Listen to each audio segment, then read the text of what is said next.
Hello नमस्कार, स्वागत करते हैं आप सभी का एनसीटी कॉन्सेप्ट के इस ऑनलाइन लर्निंग प्लेटफॉर्म पर।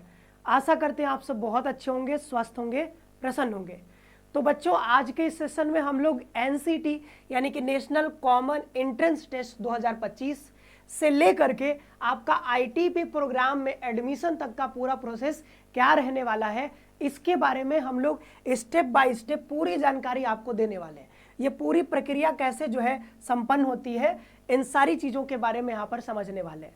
बहुत सवाल आपके मन में आते हैं कि सर अभी हम तैयारी कर रहे हैं, तैयारी के बाद एग्ज़ाम भी दे देंगे, लेकिन एग्ज़ाम के बाद हमारा एडमिशन, चाहे वो आईआईटी में एडमिशन लेने का सपना देख रहे हो आप, चाहे एनआईटी में, चाहे आरआई में, चाहे अलग अलग सेंट्रल यूनिवर्सिटीज़ में, आपका वो जो है सपना कैसे पूरा होगा और कैसे आप वहाँ तक लास्ट स्टेज जो आपका एडमिशन है, जब आप फी पेमेंट करते हो उसके बाद आपका जो है एडमिशन लगभग पक्का हो जाता है, तो वहाँ तक का पूरा प्रोसेस क्या रहने वाला है, इसके बारे में हम यहाँ पर चर्चा करने वाले हैं। लेकिन उससे पहले अगर आप एनसीटी 2025 का एग्ज़ाम देने जा रहे हो तो आप इस चैनल को सब्सक्राइब करके बेल आइकन प्रेस करके रखिएगा, क्योंकि एनसीटी बोले तो एनसीटी कॉन्सेप्ट, एनसीटी से रिलेटेड हर एक खबर, हर एक जानकारी और साथ ही साथ तैयारी भी, सब चीज़ जो है एक ही प्लेटफॉर्म पर आपको यहाँ पर प्रोवाइड किया जाता है। तो सब्सक्राइब करके बेल आइकन जरूर प्रेस करके रखिएगा और साथ ही साथ अपने सारे दोस्तों को भी बताइएगा, उनको भी ये वीडियो जरूर से शेयर करिएगा। और अगर आप तैयारी कर रहे हो, ठीक है, 2025 के लिए एनसीटी एग्जाम देने जा रहे हो, तो हमारे साथ जुड़ करके तैयारी कर सकते हो। चाहे आप बीए बीएड करना चाहो, चाहे बीएससी बीएड करना चाहो, बीकॉम बीएड करना चाहो, जो भी बीएड करना चाह रहे हो हमारे साथ जुड़ करके बेहतरीन फैकल्टी के साथ। अभी इसकी फीस सिर्फ जो है आपको ये 3000 के आसपास लिखा हुआ है, बट आपको ये लगभग 2500 में आपको डिस्काउंट में मिल जाएगा। तो आप जो है यहाँ पर जुड़ सकते हो। आपको क्या करना है, यहाँ पर प्ले स्टोर पर जाना है, प्ले स्टोर पर सीटी कॉन्सेप्ट एप्लीकेशन डाउनलोड करना है, वहां से आप डेमो लेक्चर भी देख सकते हो, पसंद आए तो ज्वाइन कर सकते हो, या फिर कोई समस्या आए तो आप इस नंबर पे कॉल करके भी बात कर सकते हो। ठीक है, तो सबसे पहले थोड़ा सा हम लोग एनसीटी आईटीपी के बारे में जान लेते हैं। ठीक है, तो आपको पता है कि एनसीटी है क्या। ठीक है, तो एनसीटी एक कॉमन, जैसे कि आप सीटी का एग्जाम देते हो वैसे ही एनसीटी भी एक आपका एंट्रेंस एग्जामिनेशन है। ठीक है, एनसीटी क्या है, एक एंट्रेंस एग्जामिनेशन है। आप 12th के बाद इस पेपर को दे सकते हो, एंट्रेंस एग्जाम को दे सकते हो। एंट्रेंस एग्जाम देने के बाद आपका एडमिशन जो होगा वो आईटीपी प्रोग्राम में होगा। किस में होगा, ITEP program, integrated teachers education program. ये 4 ईयर का जो है इंटीग्रेटेड प्रोग्राम है। ठीक है, 4 ईयर्स का इंटीग्रेटेड प्रोग्राम है। इसमें आपका ग्रेजुएशन भी हो जाता है और आपका, ठीक है, तो यूजी तो आपका हो ही गया, ठीक है, ग्रेजुएशन प्लस यहाँ पे आपका साथ ही साथ बीएड भी हो जाएगा। ठीक है, तो यहाँ पर क्या समझने में आया कि भाई ये इंटीग्रेटेड है, 4 सालों में हमारा जो है यूजी का भी कोर्स हो जाएगा कंप्लीट और साथ ही साथ बीएड का भी डिग्री हमको मिल जाएगा। इसके बाद हमको अलग से बीएड की डिग्री लेने की जरूरत नहीं पड़ेगी। तो यहाँ पर बीएड भी हो गया, आपका यूजी भी हो गया। उसके बाद आप फिर क्या कर सकते हो, जो भी जो है टेट, सुपर टेट, जो भी एस्टेट, जो भी एग्जाम होता है वो एग्जाम क्वालिफाई करके फिर अगर वैकेंसी आती है तो उसमें आप अप्लाई करके आप टीचर बन सकते हो। तो जिनको भी टीचर बनना है, आपके लिए बहुत इंपॉर्टेंट है कि आप जो है यहाँ पे तैयारी करो एनसीटी का। और 2030 के बाद तो ऐसा नियम आने वाला है कि उसके बाद टीचर बनना है तो ये प्रोग्राम यानी आईटी प्रोग्राम आप किए होने चाहिए। ठीक है, तो यहाँ पर जो भी आपको करना है कोर्स ज्वाइन करके यहाँ पर तैयारी कर सकते हो। कई बच्चों ने पिछले साल जो है बहुत अच्छे अंक लेकर के आए हैं, इस बार आपका मौका है, तैयारी करो। ठीक है, चलो तो यहाँ पर जो है थोड़ा सा पेपर पैटर्न के बारे में आपको बता देते हैं। एग्जाम पैटर्न क्या रहता है, टाइम आपको 180 मिनट यानी 3 घंटे दिया जाता है। टोटल मार्क्स होता है 640। ठीक है, आप यहाँ पर अगर देखो तो यहाँ पर नीचे लिखा भी हुआ होगा, यहाँ पे नहीं लिखा हुआ कोई बात नहीं। टोटल 181 क्वेश्चन होते हैं। ठीक है, उसमें से आपको 160 क्वेश्चन बनाने होते हैं और एक क्वेश्चन 4 नंबर का होता है, तो 640 नंबर का टोटल आपका मेरिट बनता है कितने पे, 640 नंबर पे। ठीक है, तो यहाँ पर 21 क्वेश्चन जो है वो ऑप्शनल होते हैं। हर सेक्शन में देखोगे यहाँ पर जैसे डोमेन की बात करें तो 23 क्वेश्चन में से 20 ही क्वेश्चन बनाने होते हैं। तो हर सेक्शन में आपको, हर सब्जेक्ट के पेपर में, जो भी पेपर हो रहा है इसमें, हर टेस्ट पेपर में आपको 3 क्वेश्चन ऑप्शनल होते हैं, उसको छोड़ना होता है आपको। ठीक है, तो आप 25 ही बनाना होते हैं। जैसे यहाँ पर 28 है, जैसे इसमें देखो ये क्या है, डोमेन है, तो 28 में से आपको 25 बनाने होते हैं। ये सेक्शन 1 है, यहाँ पर लैंग्वेज है, तो 23 में से आपको 20 ही बनाने होते हैं। ठीक है, इसमें से 28 में से 25 बनाने होते हैं। 3 डोमेन सब्जेक्ट लेना होता है, 2 आपको लैंग्वेज लेना होता है, एक आपका जनरल टेस्ट और एक आपका टीचिंग एप्टीट्यूड। इसमें भी 28 में से 25 बनाना होता है जनरल टेस्ट में, और यहाँ पर टीचिंग एप्टीट्यूड में 23 में से 20। तो आप देख रहे हो हर जगह 3-3 क्वेश्चन का यहाँ पर ऑप्शनल क्वेश्चन है, वो आपको मैंडेटरी नहीं है करना, वो आपको छोड़ना करना होता है, ठीक। तो जो क्वेश्चन आपको टफ लगेंगे वो क्वेश्चन आप छोड़ देते हो और जो इजी रहेंगे वो आप बना लेते हो। यहाँ पर देखो 160 क्वेश्चन बनाने होते हैं 181 क्वेश्चन में से, ठीक है। तो नेगेटिव मार्किंग होता है, ध्यान रखना यहाँ पर कि अगर आप गलत करते हो तो गलत के लिए एक जो है पेनाल्टी यहाँ पे लगेगा, 1 नंबर का यहाँ पर आपको नेगेटिव मार्किंग कटेगा, ठीक है। यहाँ पर देखो 4 मार्क्स का होता है एक क्वेश्चन। तो ये थोड़ा सा हमने पेपर पैटर्न आपको बता दिया है, और जो डोमेन का सिलेबस है वो आप जानते ही हो कि आपको 12th क्लास का एनसीईआरटी आपको पढ़ना होगा, और जो है सेक्शन 1 में वो लैंग्वेज होता है, ग्रामर पूछा जाता है, ठीक है। और जनरल टेस्ट में आप जानते हो रीजनिंग, मैथ, जीके, जीएस पूछा जाता है, और टीचिंग एप्टीट्यूड में बहुत सारी चीज़ें आ जाती हैं, ठीक है। अब यहाँ पर थोड़ा सा यहाँ पर एप्लीकेशन फॉर्म के बारे में थोड़ा सा आपको बता देते हैं। पिछली बार जो एप्लीकेशन फॉर्म आया था वो 13 अप्रैल को जारी हुआ था, 30 अप्रैल तक आपको यहाँ पर फॉर्म भरने का टाइम दिया गया था, ठीक है। तो इस बार जो है थोड़ा सा पहले आने का उम्मीद है, तो आप जो है यहाँ पर गेस कर सकते हो कि लगभग मार्च के आसपास में आपका एप्लीकेशन फॉर्म यहाँ पे आ जाएगा, ठीक है। एप्लीकेशन फॉर्म मार्च में आने का उम्मीद है, और ये फिर हो जाएगा। फिर आपका जो एग्जाम होगा वो एग्जाम जो है पिछली बार कब हुआ था, पिछली बार एग्जाम का जो डेट आया था ना वो जो है 12 जून को आया था। किस डेट को था एग्जाम? 12 जून को। लेकिन 12 जून को जो है किसी टेक्निकल इशू की वजह से नहीं हो पाया एग्जाम, बहुत गड़बड़ हुआ, फिर जो है 10 जुलाई को एग्जाम लिया गया। लेकिन इस बार आप समझ सकते हो कि वही मई के लास्ट में आपका एग्जाम होने के पूरे चांस है, ठीक है। लास्ट वीक ऑफ मई या फिर जून में जा सकता है, ठीक है। तो जून में इस बार मई के लास्ट वीक में या फिर जून में आपका एग्जाम होने के पूरे चांसेस है। तो अभी आपके पास काफ़ी टाइम है, आप तैयारी कर सकते हो हमारे साथ जुड़ करके, और जो है शानदार तरीके से तैयारी करो। अपना एक सीट जो है जहाँ भी आप पढ़ना चाह रहे हो, IIT NIT जहाँ पर भी, वहाँ पर आपको एक सीट मिल जाएगा, ठीक है। अब यहाँ पर हम देखते हैं प्रोसेस क्या रहता है, जिसका आज हम लोग चर्चा करने वाले हैं जिस मुद्दे पे। तो सबसे पहले होगा क्या कि अभी जो है NTA का एग्जाम कैलेंडर जारी होगा, ठीक है। क्या होगा? सबसे पहले एग्जाम कैलेंडर जारी होगा, किसका? NTA का।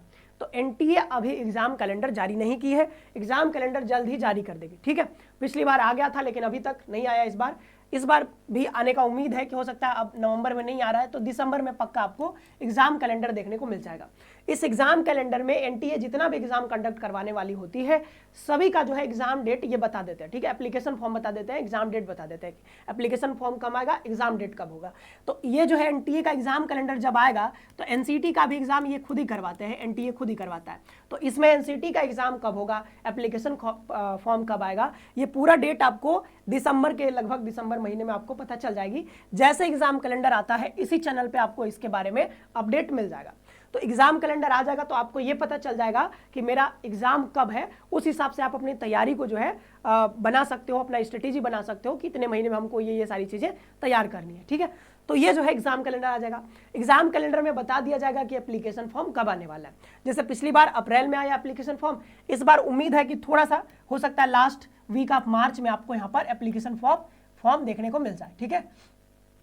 लास्ट वीक ऑफ मार्च में आपको यहाँ पर हो सकता है एप्लीकेशन फॉर्म देखने को मिल जाएगा। तो एप्लीकेशन फॉर्म में जो है एप्लीकेशन फॉर्म जब भरते हो यहाँ पे तो जो है एप्लीकेशन फॉर्म भरते समय ज़्यादा से ज़्यादा यूनिवर्सिटीज़, NIT, ठीक है, IIT, RI जो भी आप सेलेक्ट करना चाहते हो ज़्यादा से ज़्यादा सेलेक्ट करना, जितना आप सेलेक्ट कर सकते हो। बहुत सारे हैं इसमें इंस्टीट्यूशंस, आप जितना सेलेक्ट कर सकते हो सबको सेलेक्ट कर लेना, ठीक है। और BA BEd देना चाहते हो, BCom BEd जैसा भी होगा उसमें एप्लीकेशन फॉर्म में आप उसको जरूर से यहाँ पर भर देना, ठीक है। तो एप्लीकेशन फॉर्म आपको क्या करना है, वो ऑनलाइन ही भरना होता है तो कोई दिक्कत है नहीं, ऑनलाइन आपको एप्लीकेशन फॉर्म भर देना है। एप्लीकेशन फॉर्म भरोगे तो एग्जाम डेट भी आपको पता ही रहेगा उस टाइम तक आपको एग्जाम डेट, क्योंकि NTA के कैलेंडर में बता दिया जाता है एग्जाम डेट कब आएगा, ठीक है। तो एप्लीकेशन फॉर्म भरोगे उसी समय नोटिफिकेशन आएगा एप्लीकेशन फॉर्म के समय ही कि आपका एग्जाम कब होने वाला है, ठीक है। जैसे अभी पीछे हमने दिखाया यहाँ पे, ये जो है एक तो NTA के कैलेंडर में पता चल जाएगा, एक जो नोटिफिकेशन आएगा आपका फॉर्म से रिलेटेड NTA जो जारी करेगी, इसमें ये फॉर्म का डेट बता देंगे, साथ ही साथ आपको एग्जाम का डेट भी बता देंगे। तो आपको पूरा जो है आइडिया रहेगा कि हमको कितना जो है किस तरीके से अपनी तैयारी को बूस्ट करना है, किस तरीके से तैयारी को आगे बढ़ाना है, ठीक है। ये सब कुछ आपको आइडिया पहले से रहेगा। तो फिर क्या होगा इसके बाद, मान लो कि यहाँ पर मान लो जैसे मार्च हो गया, मान लो जून में आपका क्या हो गया, एग्जाम हो गया, तो जून में आप एग्जाम दे दोगे। यहाँ तक का प्रोसेस तो पूरा एकदम स्मूथ है, यहाँ तक कोई दिक्कत नहीं आएगा। आप फॉर्म भर देते हो, आप एग्जाम दे देते हो, जिस दिन भी एग्जाम होगा CBT मोड में एग्जाम होता है, आप एग्जाम दे देते हो अपने सेंटर पे जाके, यहाँ तक तो कोई दिक्कत नहीं है, ठीक है। यहाँ तक तो कोई दिक्कत ही नहीं था। फॉर्म कैसे भरना होता है, एग्जाम से रिलेटेड हर एक जानकारी इस चैनल पे आपको मिलेगी, सब्सक्राइब करके बेल आइकन प्रेस कर रखना, ठीक है। अब यहां से जो है असली खेल जो है एग्जाम के बाद शुरू होता है। एग्जाम के बाद जो है बच्चे बहुत परेशान हो जाते हैं। तो परेशानी से बचने के लिए आपको एक ही काम करना है, चैनल के साथ लास्ट तक बने रहना है, ठीक है। तो इसमें हर अपडेट आपको यहाँ पर मिलता रहता है। तो अब देखो होगा क्या, जैसे एग्जाम आपने दे दिया, तो एग्जाम के समय ही, एग्जाम जैसे ही आपने दे दिया उसके बाद क्या होगा, हर एक यूनिवर्सिटी, हर एक IIT जो भी इसमें शामिल है, ठीक है, IIT हो गया, RIE हो गया, ठीक है, NIT हो गया, ये चाहे अलग अलग सेंट्रल यूनिवर्सिटीज हो गए, सारे के सारे इंस्टीट्यूशंस क्या करेंगे, अपना यहाँ पे काउंसलिंग पोर्टल ओपन करेंगे। जैसे CUET में पोर्टल ओपन होता है, वैसे यहाँ पर NCT एग्जाम के बाद भी हर यूनिवर्सिटी अलग अलग अपना जो है पोर्टल ओपन करती है। जैसे कि दिल्ली यूनिवर्सिटी में कई सारे कॉलेजेस शामिल है, ठीक है, तो वहां पर भी वो अपना ओपन करेगी, ठीक है, अपना रजिस्ट्रेशन पोर्टल ओपन करेगी, जिसको हम लोग काउंसलिंग पोर्टल यहाँ पे कह रहे हैं। और यहाँ पर जैसे IIT वाले हो गए, वो भी अपना ओपन करेंगे। तो काउंसलिंग पोर्टल यहाँ पे ओपन होगा। तो काउंसलिंग पोर्टल जब ओपन होगा तो आपको ध्यान रखना होगा कि किसका कब पोर्टल ओपन हो रहा है। अगर पोर्टल ओपन हुआ, आप मिस कर दिए, मतलब डेट था मान लो कि 10 से मान लो था कि 30 तक करना है, अब मान लो कि लास्ट डेट बीत गया, तो फिर यहाँ पर आप पोर्टल में रजिस्ट्रेशन नहीं कर पाओगे। तो रजिस्ट्रेशन करवाने के लिए, पूरी प्रक्रिया संपन्न करने के लिए जरूरी है कि आपको ये पता हो कि कब कौन से इंस्टीट्यूशंस का यहाँ पर पोर्टल ओपन हो रहा है, काउंसलिंग पोर्टल। जैसे ही काउंसलिंग पोर्टल ओपन होता है, हम आपको अपडेट दे देते हैं। आपको क्या करना होता है, सिंपली उनके वेबसाइट पे जाना होता है, काउंसलिंग पोर्टल जो भी वेबसाइट पे होगा, उस वेबसाइट पे जाकर के आपको रजिस्ट्रेशन कर लेना होता है। रजिस्ट्रेशन कैसे करना होता है, सिंपल प्रोसेस होता है, हम आपको बता देते हैं। उसमें कई सारे डॉक्यूमेंट्स भी अपलोड करने होते हैं, सारी चीजें आपको यहाँ पर बताई जाएंगी, उसकी चिंता अभी नहीं करनी है, अभी बस प्रोसेस समझ लो। तो काउंसलिंग पोर्टल ओपन होगा, आपको जाकर के वहां पर अपना रजिस्ट्रेशन करवा लेना होता है, ठीक है। अब कई यूनिवर्सिटीज ऐसे भी है जो गूगल फॉर्म ओपन करती है। क्या करती है, कहती है कि भाई ये हमने गूगल फॉर्म दे दिया है आपको, ये गूगल फॉर्म भर दीजिए, ठीक है। तो इनका बहुत सिंपल होता है, काउंसलिंग पोर्टल ओपन होगा, नहीं होगा, मतलब कई लोगों का तो होगा काउंसलिंग पोर्टल ओपन, कई यूनिवर्सिटी ऐसा करेंगे कि वो गूगल फॉर्म दे देंगे आपको, गूगल फॉर्म जाकर के आपको भर देना होता है। तो गूगल फॉर्म आसानी से आप भर सकते हो, कोई दिक्कत नहीं होगा। तो गूगल फॉर्म भर दिया, इसी को हम लोग कहते हैं रजिस्ट्रेशन की प्रक्रिया या फिर काउंसलिंग की प्रक्रिया, ठीक है। तो जैसे दिल्ली यूनिवर्सिटी का ओपन होगा तो झट से जाकर के आप अप्लाई कर दोगे, अपना रजिस्ट्रेशन करवा लोगे, ठीक है। तो रजिस्ट्रेशन का थोड़ा सा चार्ज भी लगता है, ये भी ध्यान रखना, 200, 300, 400 जो भी लगेगा। तो अलग अलग यूनिवर्सिटी में, अलग अलग IIT जहां भी आप रजिस्ट्रेशन करवाओगे, तो वहां पर थोड़ी सी रजिस्ट्रेशन का फी भी आपको पे करना होता है, ठीक है। अब आ जाते हैं, जैसे यहाँ पर आपने जैसे कि जैसे मान लो किसी हेमवती नंदन बहुगुणा यूनिवर्सिटी में, ठीक है, हेमवती नंदन बहुगुणा यूनिवर्सिटी में आपने जो है ITP के लिए क्या किया, रजिस्ट्रेशन करवा दिया, ठीक है। काउंसलिंग पोर्टल ओपन हुआ, रजिस्ट्रेशन आपने करवा दिया। तो आप, ऐसा तो है नहीं कि आप एक ही बच्चे ने करवाया होगा, कई सारे बच्चों ने करवाया होगा। तो कई सारे बच्चे जब करवाएंगे तो ये क्या करेंगे, अपने सीट के अकॉर्डिंग फिर मेरिट लिस्ट यानी कट ऑफ जारी करेंगे, ठीक है। तो मेरिट लिस्ट जारी जब होता है उनके पोर्टल पर, उनके वेबसाइट पर ही होता है, पोर्टल पर, ठीक है। तो मेरिट लिस्ट जारी हो जाएगा और इसमें बता दिया जाएगा कि किन किन बच्चों का यहाँ पर जो है एडमिशन होने वाला है, मतलब किनका किनका कट ऑफ के अंदर नंबर आया है, ठीक है, कौन कौन से मेरिट को मीट कर रहे हैं, कौन कौन से बच्चे। तो अपना जब पोर्टल यहाँ पर जो है अप्लाई करोगे तो सारा डेटा अपना दे ही देते हो, आपको कितना नंबर आया है, ठीक है, NCT में सब कुछ यहाँ पर दे देते हो आप। तो फिर क्या होगा, वो क्या करेंगे, अपना मेरिट लिस्ट जारी करेंगे। इस मेरिट लिस्ट में आ जाता है, आप मान लो कि यहाँ पर मेरिट जो बना 400 नंबर पे, तो 400 नंबर से अगर मान लो 402 नंबर है, तो आपको यहाँ पर वेरिफिकेशन के लिए बुलाया जाएगा, ठीक है, वेरिफिकेशन के लिए आपको बुलाया जाएगा। अगर आप कट ऑफ को मीट करते हो, 400 नंबर कट ऑफ बना है, 400 से ज्यादा है आपका या 400 है, तो आपको यहाँ पर वेरिफिकेशन के लिए बुलाया जाएगा। और ये मेरिट लिस्ट कहाँ से मिलेगा, तो आपको उनके पोर्टल पर भी मिलेगा, मतलब उनके वेबसाइट पर ही आपको मिल जाएगा। तो वेबसाइट पर आपको ये मिल जाएगा, कट ऑफ लिस्ट आपको मिल जाएगा। और कई जगह तो आप नाम सहित दिया जाता है कि इन बच्चों का जो है कट ऑफ में आया है, ये अपना वेरिफिकेशन करा ले, ऐसा कुछ होता है, ठीक है। या फिर कट ऑफ, सिर्फ कट ऑफ जारी हो जाएगा, तो कट ऑफ बता देंगे कि भाई जनरल कैटेगरी से वो इतने नंबर पे होगा, ठीक है, OBC से वो इतने नंबर पे होगा, कट ऑफ जारी हो गया। कट ऑफ जारी होने के बाद ये वेरिफिकेशन की प्रक्रिया हो सकती है कि ऑफलाइन हो, ऑफलाइन बुलाया जाए आपको वेरिफिकेशन के लिए, या फिर कई जगह जो है वो ऑनलाइन या इसी पोर्टल पर ही आपका वेरिफिकेशन हो जाता है, ठीक है। बाद में ऑफकोर्स आपको फिर ऑफलाइन बुलाया जाएगा, लेकिन कई जगह ऑफलाइन बुलाया जाता है। तो यहाँ से कट ऑफ में अगर आपका आ गया, कट ऑफ आप मीट कर गए, तो आपको वेरिफिकेशन के लिए बुलाया जाएगा। तो वेरिफिकेशन कराने आप जाओगे, पूरा अपना डॉक्यूमेंट लेकर के आपको ऑफलाइन जाना होगा।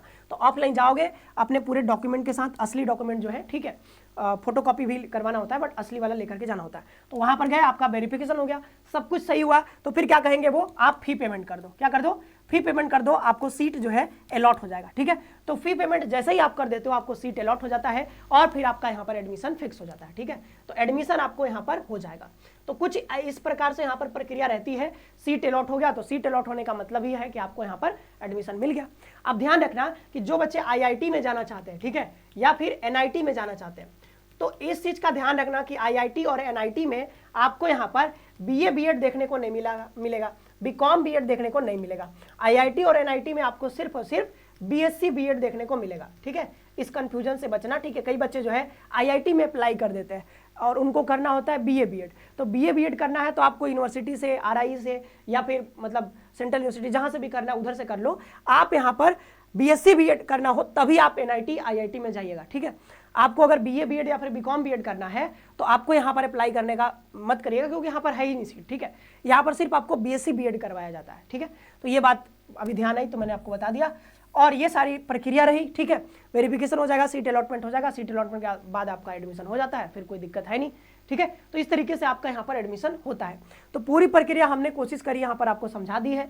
अभी भी कोई समस्या हो, कोई क्वेरी हो, कोई सवाल हो तो आप जो है कमेंट बॉक्स आपका खुला रहता है, आप उसमें कमेंट करके आप पूछ सकते हो। और भी किसी टॉपिक पे वीडियो आपको चाहिए, जानना हो, कुछ समझना हो तो आप जरूर से मेंशन कर दीजिएगा कमेंट बॉक्स में, हम आपको बता देंगे। और साथ ही साथ अगर आपको चाहे बीएससी बीएड हो, चाहे बीए बीएड हो, चाहे बीकॉम बीएड हो, अगर आपको तैयारी करनी है हमारे साथ जुड़ करके तो आप हमारे साथ जुड़ करके तैयारी भी कर सकते हो शानदार तरीके से, शानदार फैकल्टी के साथ। और तैयारी करो, आप अपना एक सीट जो है एनआईटी आईआईटी जहां भी पढ़ना चाहते हो वहां पर एक सीट अपना पक्का कर सकते हो। तो आज हमने ये पूरा प्रोसेस समझ लिया है। मिलते हैं नेक्स्ट वीडियो में। आप सभी का बहुत बहुत धन्यवाद। खुश रहिए, पढ़ते रहिए, मस्त रहिए।